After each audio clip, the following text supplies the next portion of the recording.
First order of business would be approval of the minutes. I would ask committee members to review that and would entertain a motion to approve. So moved. Second, Mr. Chair. Moved and seconded. All in favor say aye. Aye. Motion carries. Item number 1 is approval of primary services agreement and task order directive number 1 with Duncan Coker for the Downtown University Boulevard Corridor Project. Totals $54,900. Welcome, Tyler. Well, good afternoon, Council. So this is an exciting step for this project. This is the part of the RAISE 2021 grant for project for University Boulevard Corridor. This is specifically for the downtown section. This will be boundary survey and topographic survey for this area to kind of help us establish what exactly is there today. So Duncan and Coker can really start diving into the design. This will help us kind of establish what we can and cannot do down there, which will help them establish their scope for design of the project. But we've got a timeline for the grants we've got to get moving. So TOD number 1 is for survey, and then we'll come back and do design here soon. So Tyler or Jimmy, either one, when I first came on council 2 or 3 years ago, one of the first things I did was go up there and we spread all the plans out on a big table and looked at what we thought was going to be the plan for what is now the downtown university corridor. Remember? So it's changed a little bit. Well, that's what I was going to ask. How far did we get, and where are we picking up to go where? So this project will go from 21st Avenue to Stadium. There's significant utility upgrades involved with this component now. Horizontal reconfiguration include bike lanes on both sides. But wasn't that part of that's what we were looking at, whatever it was, 2 years ago. It's grown significantly since then. Lengthwise, that first downtown corridor was from 21st, more or less Reed Street. The other component really wasn't on the radar at that time, but now with the raising lanes, we're going all the way to the station. It's pretty tight till you get east of Reed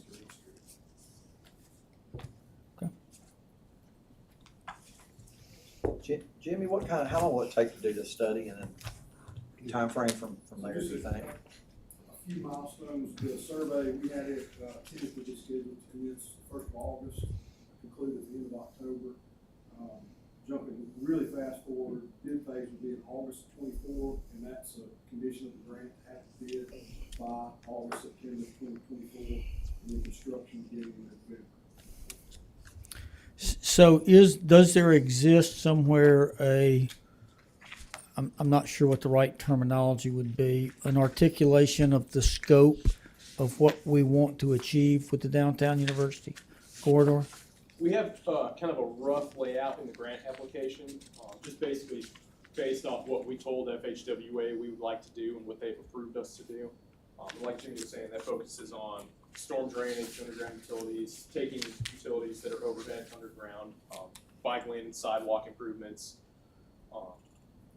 kind of generally like that. And we're kind of working through exactly what that will or will not look like now. So what something that articulates for us as a city, at the end of this, at the conclusion of the work and the expenditure of money, we want this improvement to have accomplished blah, blah, blah, blah, blah. And I ask that for a couple of reasons. One is, as you might take a wild guess, the residents of those neighborhoods through which that area run are keenly interested in the evolving of the vision and the scope of that. And I would ask that at every opportunity, they or I representing them be sitting at the table to understand and be nodding north or south or east and west before we get to a finished product, and then unveil it and go, voila, here it is, and then all the fur starts flying. And as you also can imagine, everybody who can throw a rock and hit University Boulevard has visions of how their property and their needs should be addressed and included. And so I'm just trying to determine if that conversation has taken place, and whether or not it's finalized. This will get us to that much needed, and I concur with you. Okay. Conversation to be had, between the business owners, residents that live in the area, certainly university. We broached on this topic with them this morning at our quarterly meeting, so agree. And then also too, at the end, once we get everyone's input, is what can we afford to do? Most of the time in these visioning sessions, the visioning is much more, exceeds the revenues that are available to do the project. And then what can we build into the project to do and make it meet the high standard we have for it? Well, good. So, And I'll ask Tyler to notify you and you be a part of, you and Mr. Wilson, because it does. yeah, that's right. He's got the other side of the street, but so obviously, you know, the historic neighborhoods, there's no doubt about where they're going to be. The commercial interests I talked about, but the university students, because, you know, I'm the one who's most adamant about non-permanent residents not voting, but there's 20+ thousand that live down there that I also represent, and they've got some specific safety needs and some good ideas. And so I would like, you know, I think we're still doing Brandy, there was a proposal from the SGA that we do one council meeting over there. Yes, so we're still working on But that. I just use that as an example that while they are non-permanent residents, they're a humongous group, and their needs can be represented and incorporated in that.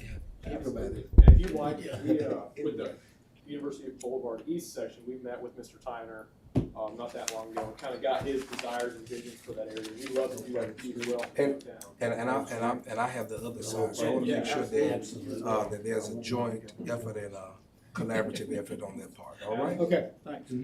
Thank you. Any other questions? Entertain a motion to approve. So move, second? Moved and seconded.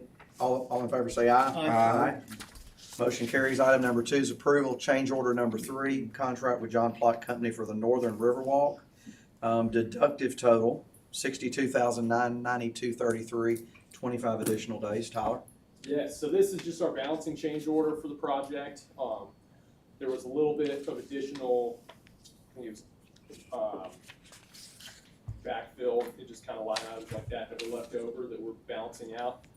Zero the contract plus 25 additional days that were largely weather related, just to kind of help finish up the rest of the project. So with the days, we deduct the days, is that on a deductive total? What's the, I get the This is just 62 deducting- grand. Yeah, this is just deducting unused line items. Maybe they had $50,000 available, they spent 40,000 of it. We're just deducting that 10,000. Yeah, the money piece, I understand. Yeah. The 25 additional days, that mean we're taking the 25 days back? No, we're giving them 25 additional Giving days. them 20, Yes, which, I mean, they've already used. This is just essentially us saying, we agree, these are warranted, and we're not gonna charge liquidated damages.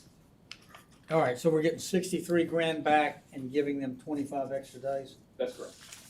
And will there be an additional cost after those 25 days? No, there won't. Okay, cool, This should finalize everything. cool. Mr. Chair? And that money goes back into the bond, Carly, right? To be, This is How does that for the work? Riverwalk, yes, sir, it will go back into the bond. And it will go back into the project budget that is sitting in the bond. or, Okay, okay. so move, Mr. Chair. Second. Moved and seconded. All in favor say aye. Aye. Motion carries. Item number 3, approval to enter into minor public works contract with Rick's Service Company to repair lift station 33. Totals $24,450. Fletcher? Yes, it's pretty straightforward. Authorizing inter minor public works contract with Rick Service Company. They already do all the generators around town. It's for $24,450. It is funded out of the Fletcher operations budget. Any questions? Nope. For Fletcher on Fletcher? Motion. Second? Moved and seconded. All in favor say aye. Aye. Motion He's already carries. built him a little slush. Well, it's easy to remember. It's Yeah. easy to remember. That's right. Fletcher on Fletcher, sorry. Item number 4, approval to enter into minor public works contract with Shepherd Services for motor replacement and repair of pump 2 at lift station 34, total of $61.69. Fletcher? Yes, sir. Again, this is pretty straightforward. Pump 2 needs to be repaired. Shifted Services, 6169, again funded under Fletcher Operating. Any questions? Entertain a motion to approve. So moved. Second. Moved and seconded, all in favor say aye. Aye. Aye. Motion carries. Item number 5 is authorization to pay a Comcast invoice for conversion of overhead utilities to underground for the Martin Luther King Jack Warner Parkway improvements, Phase 2. Total is not to exceed $28,071. Brian, welcome. Thank you. This, like it says, this is for payment of Comcast invoice to convert the aerial utility to underground. We have one more of these on phase 2. And this is still in our budget for reimbursement from TICRIC, we hope, right? Yes. Yes, in our We need to construction establish budget. Number for utility relocation. And Brian, will residents along that area get notices when they're coming to do things? Because prior to, I received a lot of calls about relocation of utilities and met with some people here in the office, because they had placed a big machine in somebody's front yard and things of that nature. So would they be communicating to residents? Yeah, our contractors, they're directly impacting. Okay. They're knocking on doors along with. Okay. So they should be getting notified. Okay, cool. Any Motion to approve. Moved. Second. Moved and seconded. All in favor say aye. Aye. Item number 6 is approval of change order number 2 with GFC Construction for Greensboro Avenue Drainage Project. The total is $35,882.93 and 30 calendar days. Brian, are you doing that? I am doing this, Josh. So, this is the balance and change order for Greensboro Avenue drainage. It is a add, costing, a number $35,882.93 for the original contract. So that was the original or the final contract number at $1,107,622.36.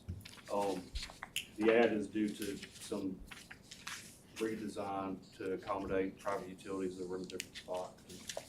When we got into construction, we found out they were in a different spot. Oh, wow. And that's, the time is, it's the same reason for the additional time.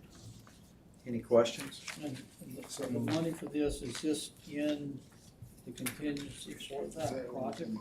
It's not, this will be, In front of Where me. is it funded coming out from? of the, Uh-huh. the general fund contingency.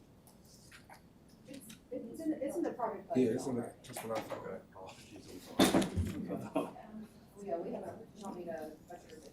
Okay, thanks. Second. Moved and seconded. All in favor say aye. Aye. Motion carries. Item number 7 is going to be a discussion today with C-Spire about their franchise agreement update, and to kind of set the table for this. There have been a lot of issues with C-Spire across the city, and there have been a lot of things that have happened that have caused a lot of residents to be pretty upset. And I, for one, am one councilman who I can honestly say I've been on the council for about 15 months, almost a year and a half. Seems like an eternity. But by far, I have gotten more complaints about C-Spire than I have anything since I've been on the council. And the city realizes this is a problem. I think my fellow councilman and the mayor realize this, and staff. And so as a result of that, a letter was sent to C-Spire recently in the last week or so that told them that their franchise agreement was in jeopardy and that no future permits are going to be allowed that have not already been granted until the city feels like these issues are being addressed. And one thing that I don't want to do is turn this into a gripe session. I do want to kind of have control over this, but I want to be respectful. I want people to be able to voice their concerns, and then I want to give the C-Spire folks that are here a opportunity to kind of address that, and I want to leave this meeting with an action plan, with here's what we're going to do going forward, where everybody kind of understands that. Because when I talk about neighborhoods and other council people, I want y'all to have your moment too in just a little bit, but the neighborhoods of River Chase, Brandon Place, Wellington has been a total disaster. Maple Ridge and Ridgeland. I mean, last night, residents of Wellington had no water at 10 o'clock last night. City crews were out there working to restore water. So when all of this is happening, I think there's a time that things get cut. There's a time that water lines get cut. I think there's issues that always happen with improvements and upgrades. But I think this one has gone off the charts, in my opinion, because it hadn't gotten any better as it's moved to other neighborhoods. And that's the reason that we're here today, is to address this. And the bottom line is to make this situation better, but also to educate our citizens on what our rights are, what the city's responsibilities are, and how I think it's a good thing to offer more choices for the consumers. But we need to do that in a right way, not a way that causes, in my opinion, this much upheaval. So with that, I don't know if any other council people want to say anything before I kind of call to see what residents that are here today. I appreciate y'all coming out, but Matthew, what would you like to say? Also, I can recall that I brought this issue up because there were residents in my district, in District 1, Hacienda Place for one, along some other areas in District 1 on the western cluster were having tremendous issues with this, and they were sending me pictures, sending me FaceTimes, talking about this, and we talked about the issue with ceasefire, and one of the persons said, something was put in somebody's yard and they couldn't move it. They were saying to me that if they had to move it, they will. Looked at their yard was destroyed. Then the people just came in and then they just left. And so I agree with you, Mr. Chair, that we have to find a better way to mitigate this. We do have to find a way to make sure that our residents, our constituents are fully represented, and I'm in agreement of looking at other ways and means and resources and companies to do this work that are going to do an efficient and proficient job for the constituents of Tuscaloosa, Alabama. Thank you, Mr. Councilman. Any other councilman like to speak before? The first thing I'm going to do is I'm going to call on any resident that would like to speak, and I would ask that you give your name and address and limit your conversation to maybe, I'm going to say 2 minutes. And then I would like for our guests from ceasefire to respond to, I feel like they're going to put a plan out before us today about how they're going to address this. And then lastly, I want Scott Holmes and city staff to kind of chime in as we kind of wrap this up, because I don't want this just to be a total gripe session. I want to walk away from here with an idea of here's where we're going forward. So first, are there any residents? I see several people here that would like to speak. Al, you have the floor. I'm Al Spencer. I live at 2201 Westminster Lane in Welling. I'd make a couple of quick points. One is the customer service piece. When I reach out to ceasefire to ask questions, to get status, you're on hold for long periods of time. You leave a message. In one case, I got a call back about 2 weeks later. And so that piece is working very effectively. The second thing I think is, I would call it a lack of urgency, in that they were doing the Wellington neighborhood. They came in and they kind of tore up my yard, and then they left the Wellington neighborhood for at least 2 weeks and were nowhere to be found. I rode the whole neighborhood, and they obviously pulled the crew off to work somewhere else in town. It seems to me that if you're gonna come in and tear up a neighborhood, that you ought to go ahead and complete that neighborhood, get it restored, and perhaps then move on to the next neighborhood. Thank you, Al. Any other residents who would like to speak?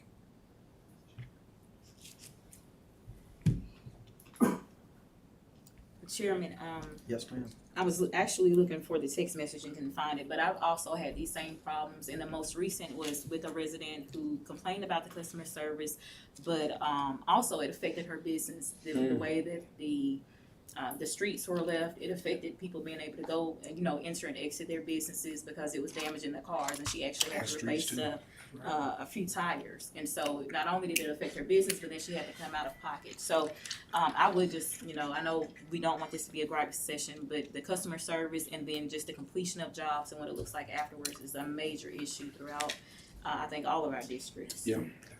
Good, thank you, Councilwoman Howard. Overnight, Yes, I sir. Steve? came here kind of out of curiosity. Stephen Deal, 2415 Yorktown Drive in River Chase.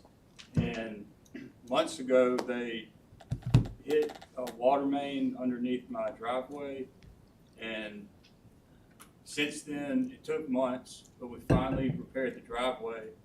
But I've been asking the city or C-Spire or whoever to replace the whole driveway, because now I've got a two-ton driveway. I'm not even sure who did the work to fix the driveway, but they had busted sprinkler heads and no communication from C-Spire, zero. So came out of pocket, fixed sprinkler heads. So I'm really curious what kind of solution you guys are gonna have for the next neighbor. Thank you, Stephen. Mr. Pro? Yes, ma'am. Stacy DePlain, 1917 Brandon Parkway. I had issue with concrete as well. Part of the sidewalk was torn and the curb was messed up at my house. There was an attempt to fix it. It looks horrendous. I made a phone call, and I hope it's okay to call a name, to a Mr. Darren Smith with C-Spire. He came out to my house. He observed the concrete himself, said it would be redone, taken up. It was not a well-done job, and that was 2.5 weeks ago. And I'm sorry, Darren, but all those phone calls, missed calls on your phone, they're mine, you can erase them after today. But anyway, he has promised today, when I saw him, that, and I've got the name of the concrete company who's gonna be coming out to fix it. So at this point, I'm satisfied, and I will follow through with the concrete company to find out when and what concrete company. Any other comments? Thank you. I would like to, I guess, invite our C-Spire guests to kind of, I guess, introduce yourself a little bit and then talk to us a little bit about what's kind of happening, how y'all plan on addressing this. Appreciate y'all being here today. Sure, appreciate the opportunity to speak to everybody. I'm Mark Rigney. I'm the SVP of our engineering and development team. So I'm responsible for our construction efforts in the community. And I've got my team here with me, Brett Bowling from our engineering department, Chris Queen, who does our fiber splicing, and Johnny, who's over our construction team. And then Darren is our local fiber project supervisor.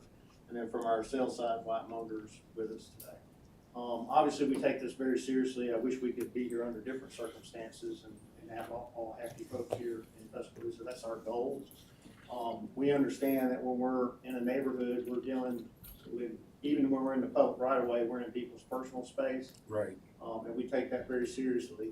One thing that, from the letter, there's obviously some actions that we want to take, and I'll go through that in a minute, but I want to make sure that from C-Spire, we have our own personal staff in the city here to be overwatching these things, not just our contractors that are doing actual work. We have our own internal employees that are here to watch over these things.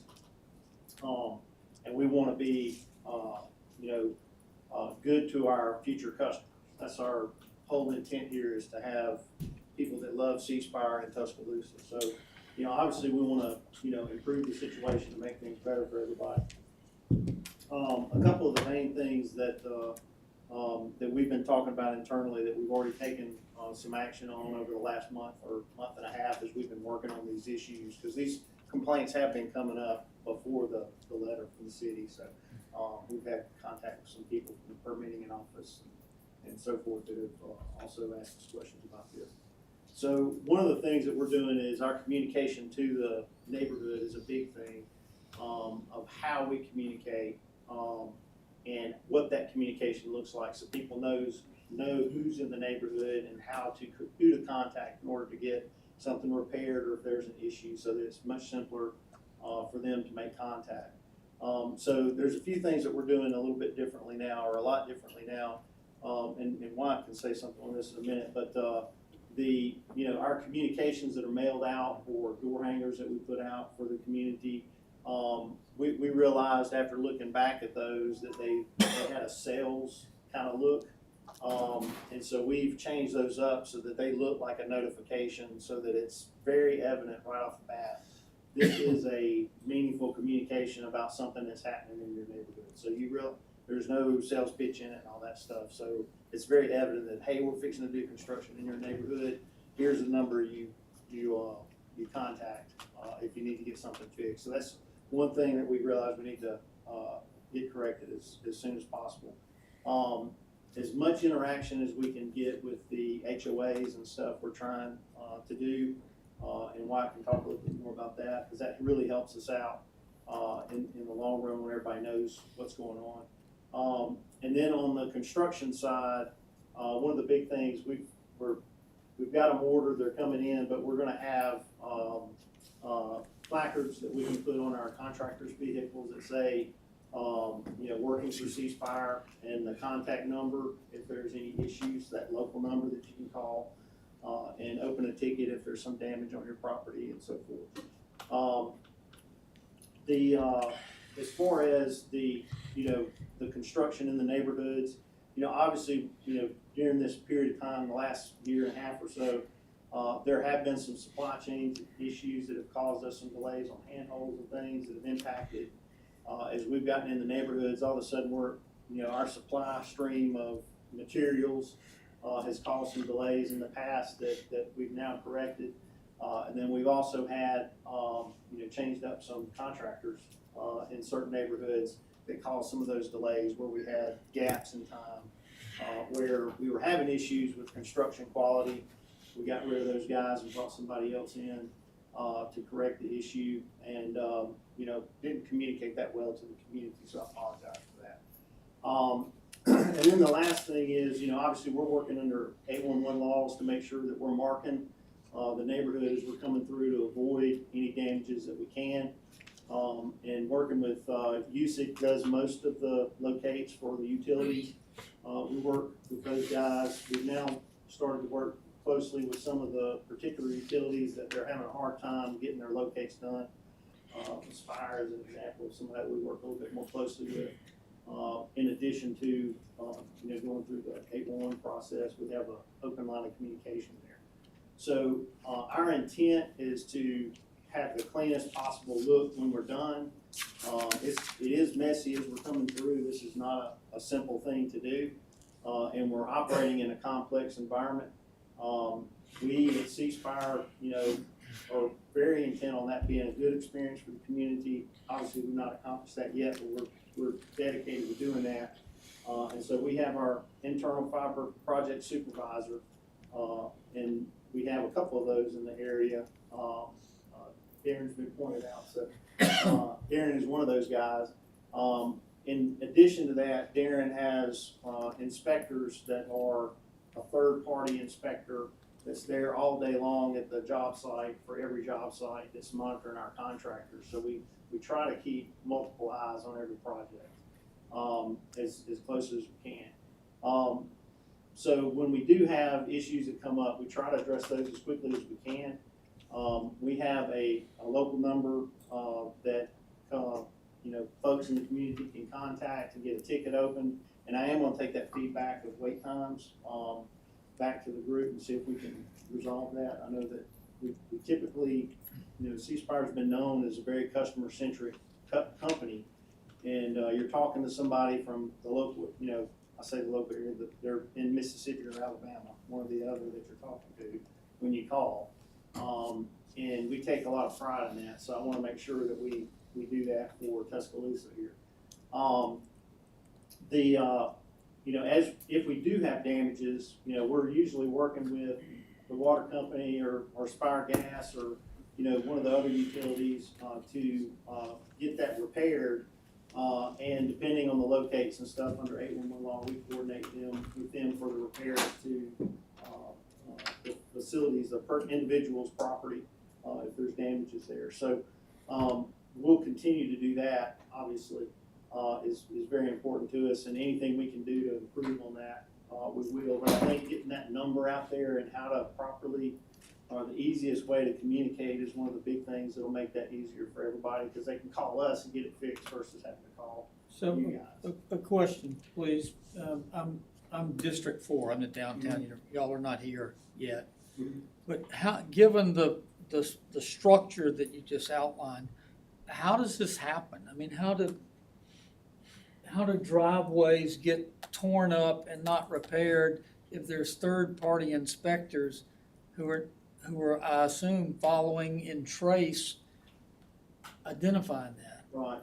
So there are cases where, if the, marking was off for, let's say, the, water line, for instance, which is the issue last night, we get those markings on the ground, and if we have a damage that's within a certain space, we pay for the repair of that. If the damage is outside of that marking, then, the utility that, the water company, for instance, will pay for that repair. We help coordinate that. We want to make sure, we'll stay in the middle of that if whoever the utility is doing the repair for a driveway or whatever. And if somebody's unsatisfied, we typically go back and correct that problem, even if it wasn't originally, on us. So that coordination of, getting the repair actually completed, and sometimes there's, coordinating with that utility to get that repair done, and when it's gonna be completed and stuff, sometimes has been problematic in the past. I think we've got the relationships locally now that we know who to talk to, and are much more responsive to those kind of conditions. So I think we've got that one under control at this point. Can I ask just a couple of questions? To me, that when I mentioned something about action items, Mark, what you mentioned that you guys were doing, those 2 or 3 points that you mentioned, like right now, immediately, is there any way that you can document that? Say this is how we're going to address this, okay? For us to be able to give to citizens and constituents, but then I'd like for somewhere on there to address how a claim should be addressed. Well, let's go back to the communication with, because I think that's been part of the problem too. If you have an issue, this is who you need to call. This is the number, this is the person, da, da, da, da, da, da. Then on there, how is a claim addressed? If there's something that's happened, it's not been addressed, how do you do that? And then the neighborhood notifications.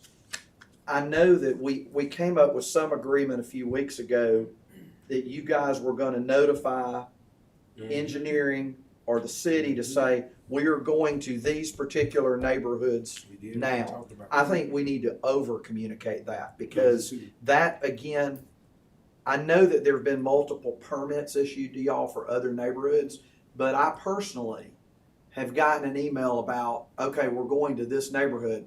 I haven't gotten another email, I don't think, in the last couple of weeks. And when I got a call from some problems in Brandon Place, for example, this morning, I know y'all have been there and you kind of left, but I still think there's issues in that neighborhood.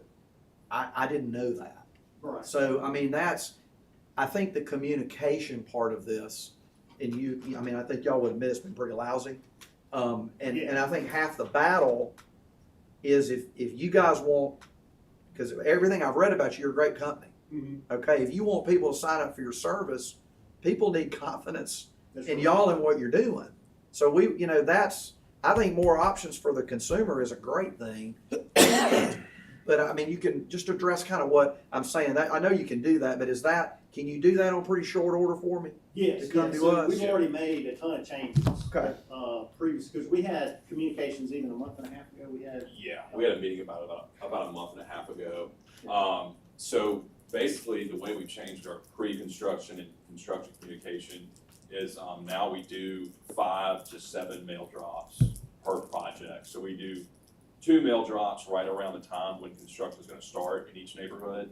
And like you said, it's less sales centric. We're blowing up that construction damage number. It's a 205 area code number.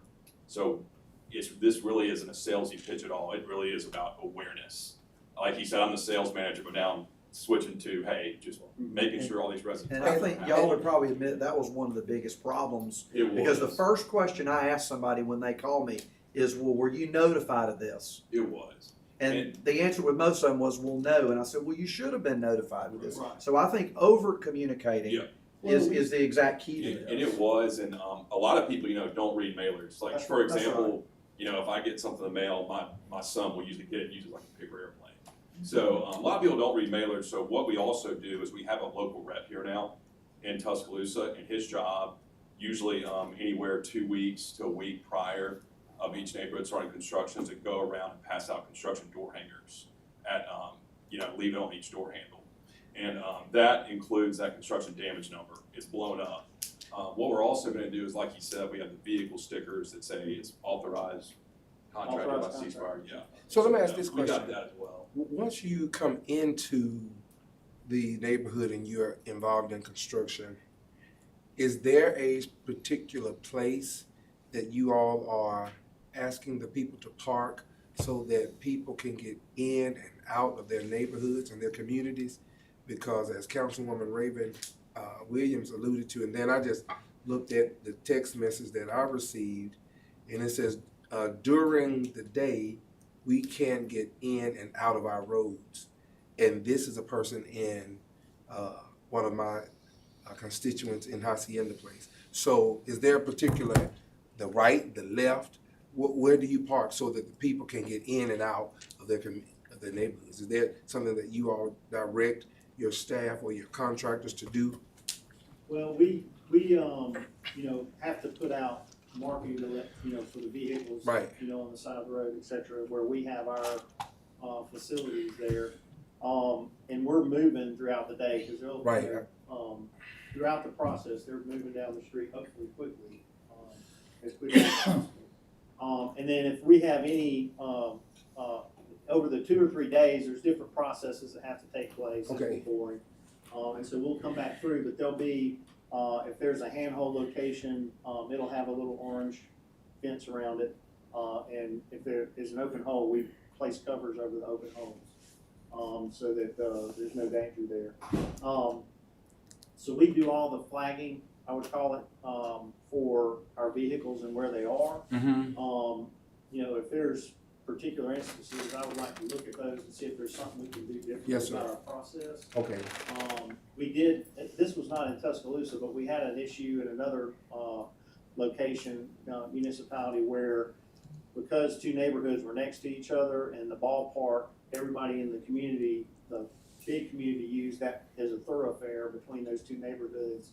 We identified that was some issues, so we quit working in one of the neighborhoods so that we didn't put double pressure Right. on that single avenue. So we do try to do as much as we can to limit our presence.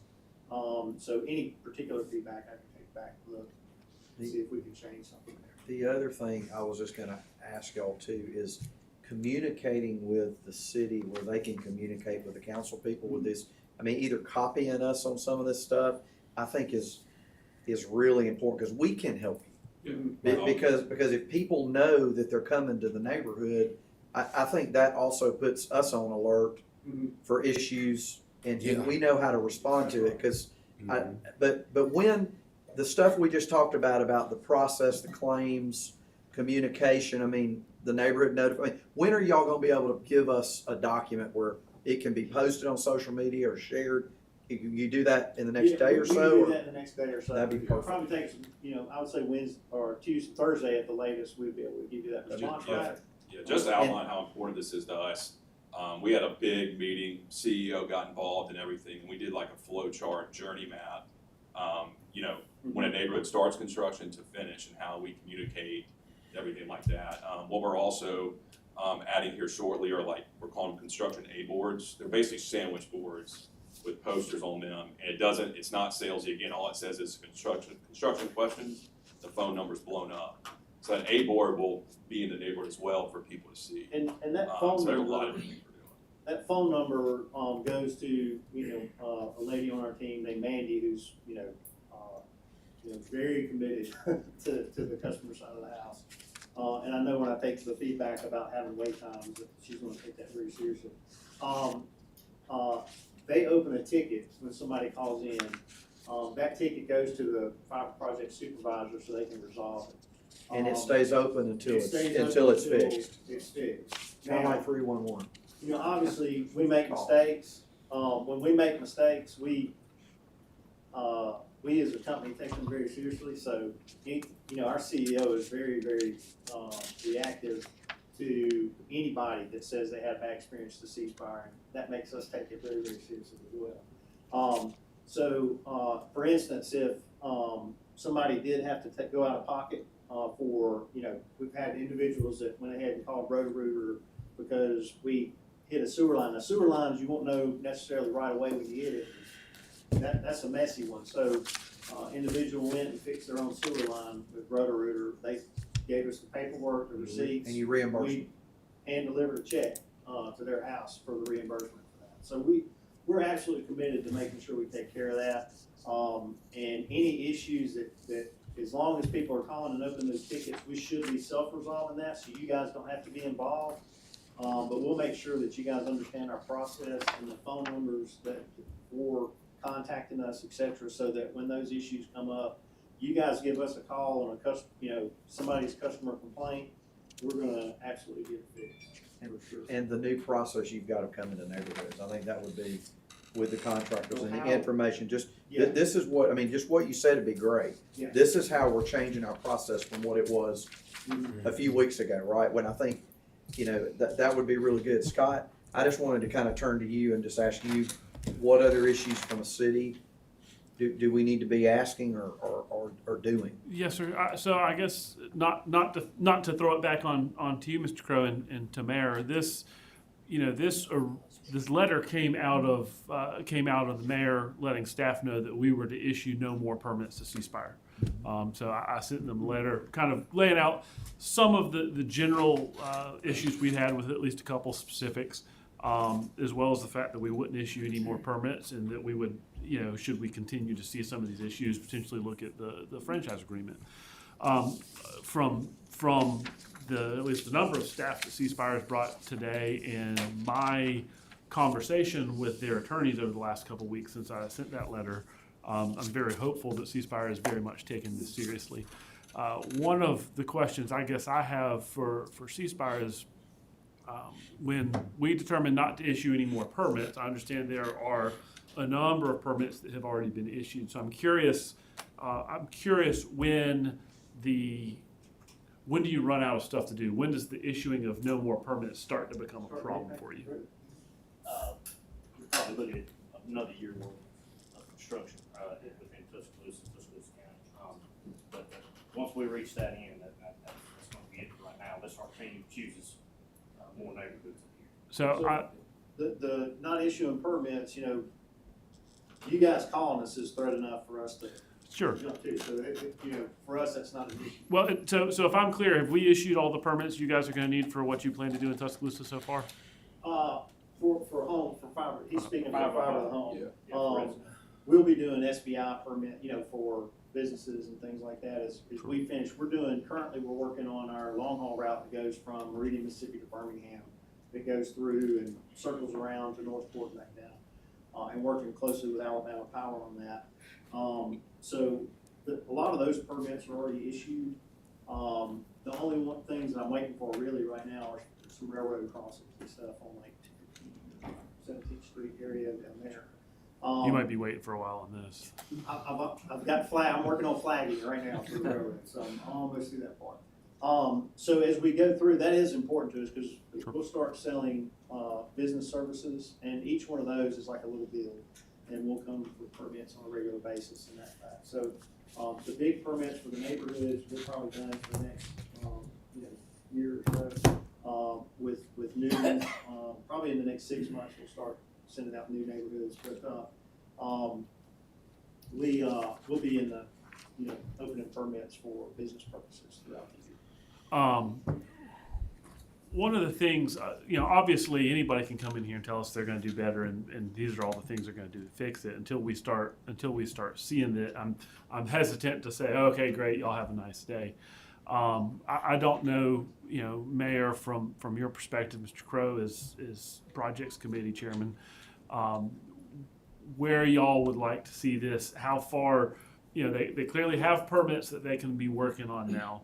They certainly appear to be taking some steps that hopefully will improve some things in the future. Is this something that we'd like to say, okay, let's come back in a month and see where we are, and let's continue to get feedback from the community and hopefully work closer to that, and potentially have maybe not your whole crew, but some of your representatives come back before the committee to kind of continue to work through that? I want to hear feedback from all of my friends on the council and the committee, but I would like to see these action items addressed, which they were going to do. I think getting a process in place, saying this is what we're going to do, and then getting together again, maybe in a few weeks or within a month, and say, here's the issues that are there. Because if you guys know what neighborhoods and the schedule of all that, I'd like to see all of that too, to get all of that out on the table where everybody kind of knows this is when the C Spire crews are coming, to do this work. But I would really like to see resolution of a lot of these older things in Wellington, a lot of these older issues that even this morning I learned in Brandon Place, there's still stuff weeks after they've been there. I'd just like to see that stuff resolved. I think that's the way you can show us because that you're gonna make these changes. Move into another neighborhood before we fix the other ones, I don't think that's really wise, and y'all have to make that call, but I think you've got a lot of issues with a lot of neighborhoods. I'd love to see y'all clean up in the next month personally. And Mr. Crowe, I totally agree with that. I was just, one of my constituents that they're listening from Hacienda Place.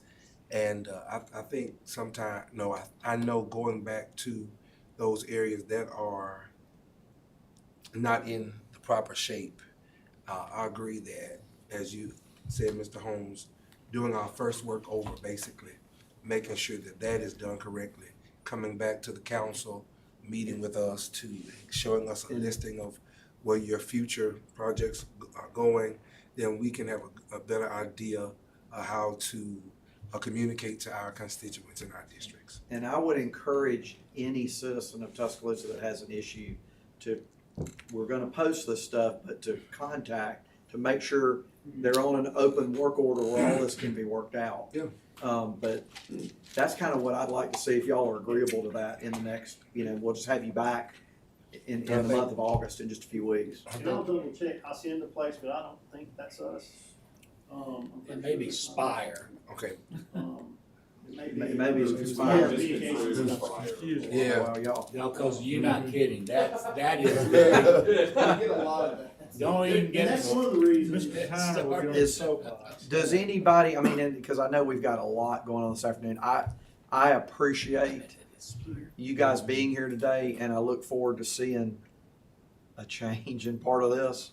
And I know that's in y'all's best interest. Yeah. Y'all aren't happy about this either. So, but if y'all would do that in the next couple of days, get that information out where we can clearly know what you've changed, where we're going, who you call to do these things, I think that'll help a lot. Do any other council people have Yeah. any other I mean, comments to make? even though the permits have already been issued, are they going to, I would like a notification personally when something is about to take place in my district, so when I get the calls, Absolutely. now I can inform I them, this agree. is when that project is supposed to start or end, and this is the information. So I would also like your corresponding information too, just so I can have it already on hand. We started a 30-day notice. Like you said, Tyler and I were talking about it, and said, hey, man, this might be a good idea. We'll do a 30-day notice. I'll let him know 30 days ahead of time. Absolutely. Which neighborhoods we plan to start. I'm trying to keep it at 2 to 3 neighborhoods at a time. Because we can, what I was gonna say was if y'all can let us know how is it best to communicate with city council or who do that. Tyler can be the point of contact, is Yeah. great, but I think it would be very helpful for all of us if when we get back together in just a few weeks, man, a lot of these old problems are resolved. Okay, I appreciate y'all Mr. being Crowe, here. Yes, sorry, sir. Yes, sir.